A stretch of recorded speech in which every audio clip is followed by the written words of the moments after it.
Thank you for taking the time to teach the JA Career Success in a Sioux Falls speech class.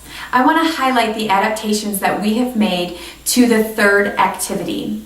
This session is on collaboration and teamwork, and the speech teachers have helped me add an element of reflection and evaluation. So we're going to keep the core information of a high-performance team and the importance of collaborating and bringing creativity into your work, but we're also adding that element of reflecting and evaluating. What you're going to do for this modified activity is, first of all, organize your materials. So what you're going to need to do is, at the end of the packet, we have provided situation paragraphs and the evaluator charts at the end of the packet. So if you could print those and then cut those apart, you're going to need those materials for the modified activity. The next thing you're going to want to do is to build 5 envelopes or baggies. And what you're going to do is you're going to put 15 of the blue index cards, 15 of the yellow index cards, and 15 of the paper clips into each envelope, and you also want to include one of the situation paragraphs that you print and cut apart from the packet. You will notice that all of the situations are the exact same, so the students are all going to be working on the same problem as they work throughout the activity. What you're going to do is you're going to create 6 teams. 5 of the teams are going to get one of these envelopes, and they are going to have the opportunity to read and solve the solution, while the 6th group is going to be evaluating them and how they're working together as a team.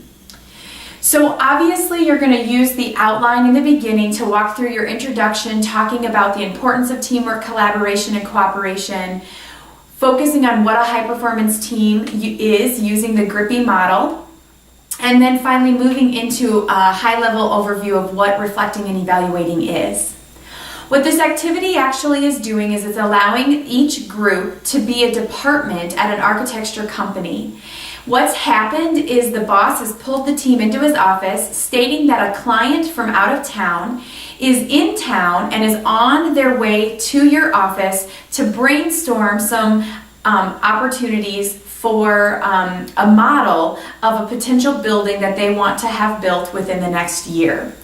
The client is going to be there in 10 minutes, and they want you specifically to help them design the building because of your previous work with skyscrapers, creative elements, and the reliability of your projects. So the 3 key elements that we want the students to derive is that we want a tall structure that's creative and sturdy. So what you're going to do first is I would ask if there's anybody who specifically wants to be an evaluator. What you'll notice is that we have created these charts that the evaluators can use to observe the teams as they're working. They are specifically going to be looking for team elements that fit the GRIPPY model. So you really want to have students that like to evaluate, that are willing to be honest and give good feedback. So I would ask for volunteers to make up your evaluator team. If there aren't any volunteers, obviously you're going to have to choose some or ask your classroom teacher to help you choose those volunteers. So you're going to pull them up, and what I'd have you do is just kind of give them the high overview of what their expectations are, and you're going to have them just look at this chart so that they know what they're looking for, so that as soon as the teams start working, they're ready to go. They can talk about what their plan is, but at the end, they are going to get to decide which of the groups was the most high functioning regarding the GRIPPY model. Then, while you have them working and looking at what they're going to be doing, I would then split the rest of the class up into the 5 groups and provide each group with an envelope. Again, they all have the same materials, but what you want to do is we don't want to tell them what the solution is going to be or what the situation is. So we want them to be able to all open the envelope at the same time, to be able to read through the paragraph and work together to derive the solution. Because the client was coming in 10 minutes, you're going to give the students 10 minutes to work on their project. In the meantime, I would ask the classroom teacher if they would be willing to be the client who's going to come and actually judge the structures at the end.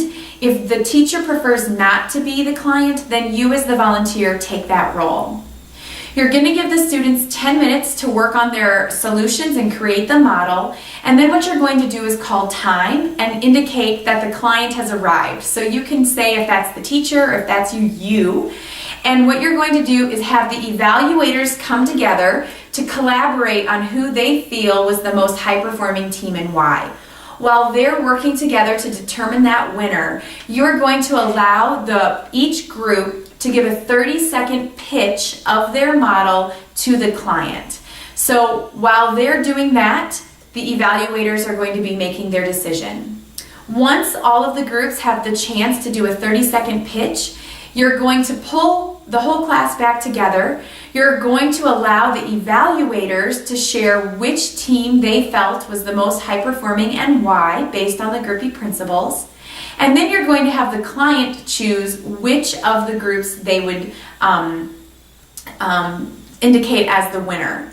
So those two may not be the same group. So you might have a high-performing team that the client didn't choose as the actual structure that they would go with, but it's going to create a great dialogue and discussion about teamwork, collaboration, and also the client can talk about some of those things. They wanted a skyscraper, so did they derive the fact that there needed to be height? Was there creative elements? Was it a durable structure? So those were the three key elements that out of the situation paragraph strip they should have derived.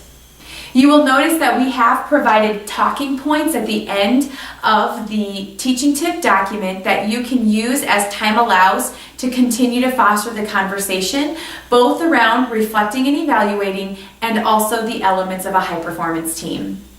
Please give me a call if you have any questions regarding these adaptations. Otherwise, we hope you enjoy this activity and have a great time in the classroom.